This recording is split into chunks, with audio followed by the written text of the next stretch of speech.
guys, this is Garie and welcome back to my channel. If this is your first time, welcome. If this is not your first time, then welcome back. Please feel free to share my channel and this video with your family and friends. And please don't forget to hit the subscribe button and the notification bell so that you will get notified the next time that I post a video. Thank you po sa nanood ng video ko the last time and yung mga past videos ko. I hope na hindi kayo magsawa.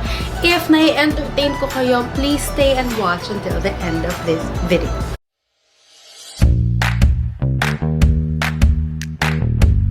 I was able to list down a few movies and series that you can watch. These are movies that I have personally watched and series that I'm still watching kasi yung iba sa kanila they're still ongoing. So, without further ado, here are my recommended movies and series to watch during the quarantine. Unahin muna natin yung movies. If you were a person who likes romance and stories about love and relationships, I would recommend two movies for you. One is A Marriage Story.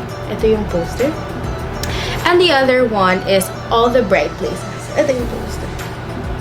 Now, these movies you can find on Netflix. A Marriage Story is basically about a couple. They've been married for such a long time and sabi nga nila, kapag matagal mo nang kasama yung isang tao sa bahay, doon mo siya mas nakikilala. So, when you get married, you made a decision to be with that person for the rest of your life. The people I know who are married, yun nga sinasabi nila, na to be able to keep a marriage healthy, you have to be able to accept each other's flaws, each other's imperfections. You have to love each other no matter what. You have to learn how to adjust to each other. And communication is really the key to everything. So, this movie shows you what a long-term marriage will look like. It's not all butterflies and rainbows. There comes a time in a couple's life na nagkakaproblema kayo. So, will you choose to leave your marriage or will you choose to work it out? So, if you think that's a movie that you can relate to, then you can go ahead and watch The Marriage Story. All the Bright Places, on the other hand, talks about young love. It talks about meeting someone who can get you out of your shell. That person brings out the best in you. You get to discover things that maybe you didn't know. You get to grow with that person. I don't really want to spoil so much kasi baka mamaya sabihin nyo, pinento ko na sa inyo. But if that's something that you can relate to, then All the Bright Places is probably the movie for you. The next two movies that I will suggest to you, talagang tearjerker siya. Be ready with a box of tissue paper. The first one is 6 Feet Apart. Guys, it's basically about a love between two sick people and how they were able to make each other happy with the time that they have. So, kung malambot yung puso mo sa mga movies na ganyan and you're ready to binge watch and just cry your eyes out, then you will really enjoy this movie. The next one is Breakthrough. Ito guys, my gosh. Nadurog yung puso ko dito. This talks about a mother's love and her faith.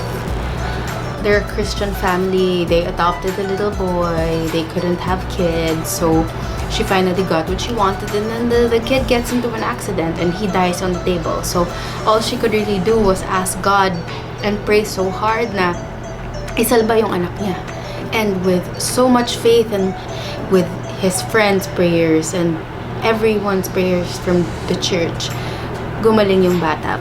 This is probably one inspirational movie that I would really recommend for everybody to watch. It's one of my personal favorites.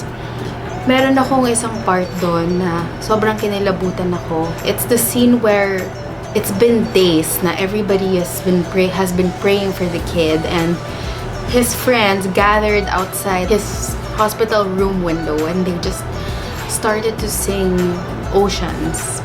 I'm sure everybody knows that Christian song. Sobrang, wow. Iyak na lang. Alam niyo yung song na yun, diba? Your spirit lead me where my trust is without borders. Let me walk upon the waters wherever you would call me.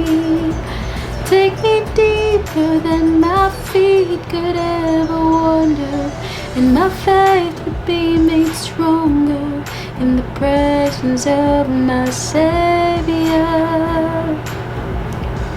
One of my favorite Christian songs. So yun nga guys, ang dami ko nang nasabi, ang dami ko nang nakwento. But if that's a movie that you think you will enjoy, then by all means, please watch Breakthrough.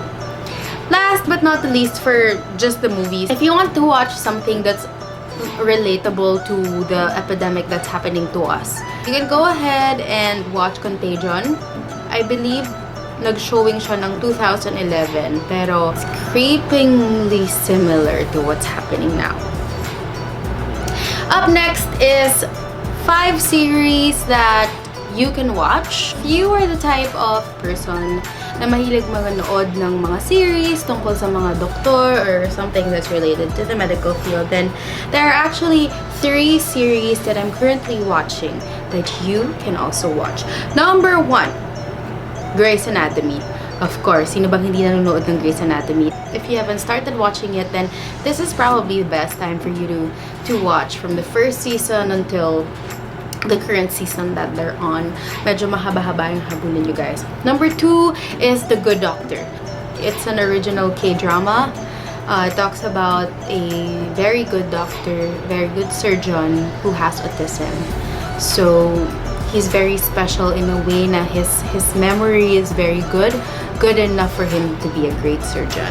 And then the next one is The Resident. This also talks about doctors and nurses and everybody who's related to the medical field. They also talk about their personal lives and yung mga issues sa hospital, mga ganong bagay. So if you guys are interested in those kinds of series, then Grey's Anatomy, The Good Doctor, and The Resident would probably be something that you would enjoy. This next series is about lawyers, and you guessed it right, it's How to Get Away with Murder. Guys, magaling yung cast. Ang galing nung storyline. This is a series na mapapaisip ka. Yung hindi gagana yung 1 episode lang.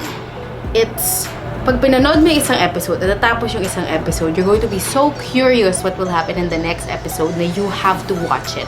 Intense tong series na to, guys. Marami kang tanong na eventually masasagot, obviously, once you watch. But yung mga revelations and how things happen, that's something na you wouldn't expect. Sometimes you would think na nahulaan mo na, and then you watch the series and then tell yourself na I didn't see that coming.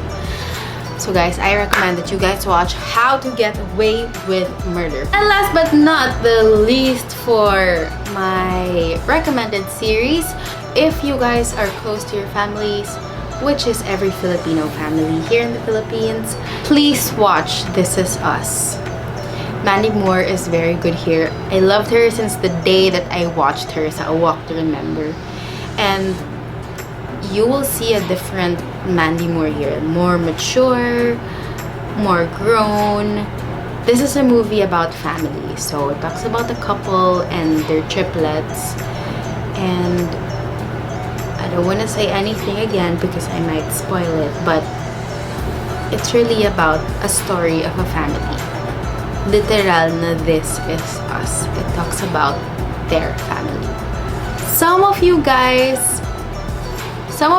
may find it a bit draggy sa mga first few episodes, but I tell you, just hang in there and just keep on watching because I promise you will love it. Ito isa pa to, magdala kayo ng tissue kasi you will cry buckets. I warned you. The next ones that I'm going to share with you are reality shows, reality TV shows. I'm sure may enjoy you just as much as I enjoyed them. The first 2 on my list is Queer Eye and Rupaul's Drag Race. Queer Eye is basically about 5 gay men who go to people's homes. These people are nominated by their family or their friends so that they can get a makeover. But what I like about this show is that hindi lang nila mini-makeover yung isang tao physically, pero tinutulungan din nila yung tao na i-makeover yung bahay nila, yung personality nila. 5 sila guys, and each of them iba-iba yung task. So, One sa grooming, the other one personality, the other one sa kitchen, yung isa sa damit, tas yung isa sa bahay. Kumbaga, i-makeover ka na lang, i-package na. So yun guys, ilang seasons na yata sila, 2 or 3. Wala pa silang bagong season ngayon, but they're all on Netflix. So go ahead guys, very interesting. The next one is Rupaul's Drag Race. Obviously, nasa title naman, Drag Race. These are professional drag queens who joined the show. Tapos, para siyang, if you guys watch America's Next Top Model, na may nai-eliminate, tapos at the end, may grand winner. So, yun. So, RuPaul was able to come up with a show where he put all the drag queens together, and yun, they compete to win the prize. Ang gagaling nila guys, ang galing nila mag-makeover, ang galing nila mag-makeup, ang galing nila mag-perform. Talent talaga ang ating mga mamshies.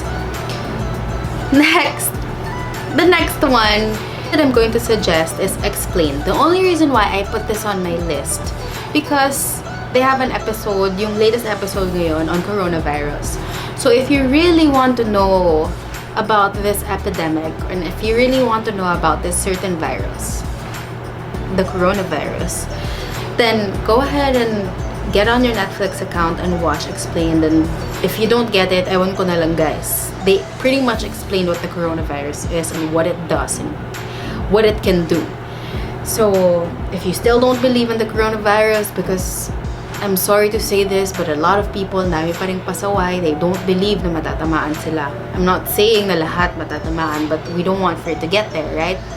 So if you still don't get it, and if you don't understand what the coronavirus is and what it can do, go ahead and watch Explained on Netflix. The next one, if you like baking, I personally love baking. I'm not a baker, I'm not a professional baker, I'm not a chef. I really don't cook much. I probably bake more than I cook. I enjoy baking more than cooking. You would probably enjoy Sugar Rush and Zumbo's Just Desserts. You can really learn a thing or two.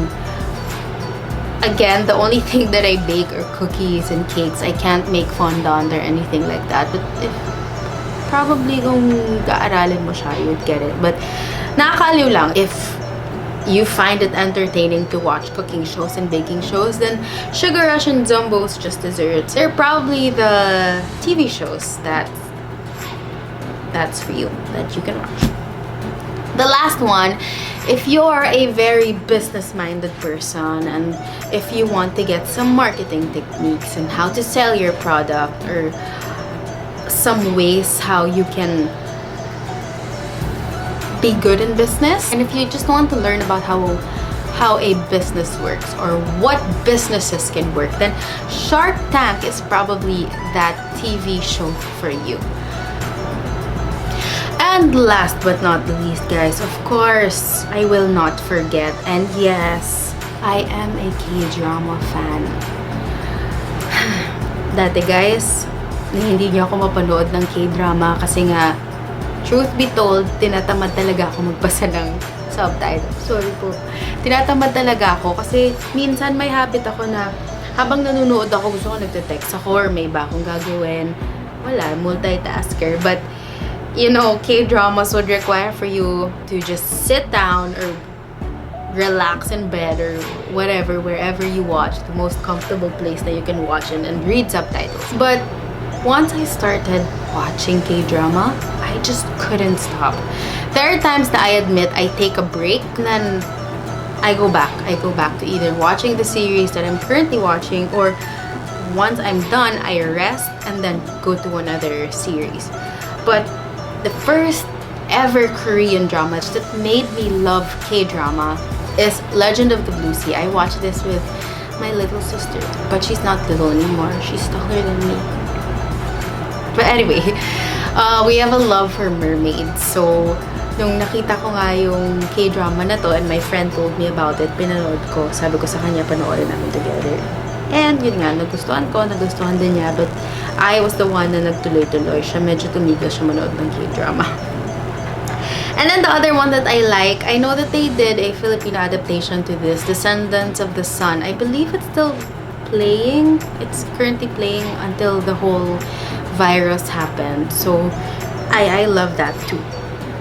And then the next three are the most recent ones that I've watched. First one is, of course, Crash Landing on You. To all the Chloe fans out there, holla at ya! Shout out! Parang during that time na nauso to before the lockdown, lahat ng nakikita ko sa Facebook, sa Instagram, lahat, they're all talking about Chloe. And then just recently, I finished watching Hi Bye Mama. Diyos ko, Lord. That series, guys, I don't know, ang sakit sa heart talaga. I personally, and I don't mean to offend anyone, especially all the Chloe lovers out there and the Chloe fans out there, but for some reason, mas nagustuhan ko yung Hi Bye Mama. Probably because may puso siya for me. It hits a special place in your heart because it talks about family, it talks about a mother. Basta, ayoko ng I don't want to go further into detail, but if you cried in Chloe, you're most likely to cry on Hi Bye Mama. But guys, I really recommend for you to watch that. Hi Bye Mama, it's on Netflix. And the last one, if you guys like zombies and all those bloody zombie stories, then Kingdom is probably the show for you. It basically talks about people fighting zombies to protect the kingdom. So Kingdom Season 1 and 2 is out now on Netflix. I hope na nakatulong sa inyo yung mga suggestions ko. Lahat yun, guys. If you have Netflix, go ahead and watch all of that, all of those on your Netflix account. Remember, guys, wash your hands, stay healthy, drink vitamins, get a lot of sleep, exercise, drink a lot of water, and please, let's do our part by staying home. Let's help in the best way that we can. And we just have to keep on praying. Huwag tayong mapagod magdasal, guys, because I know that God hears all our prayers. Take care, guys. God bless you. And I hope to see you soon on my next video.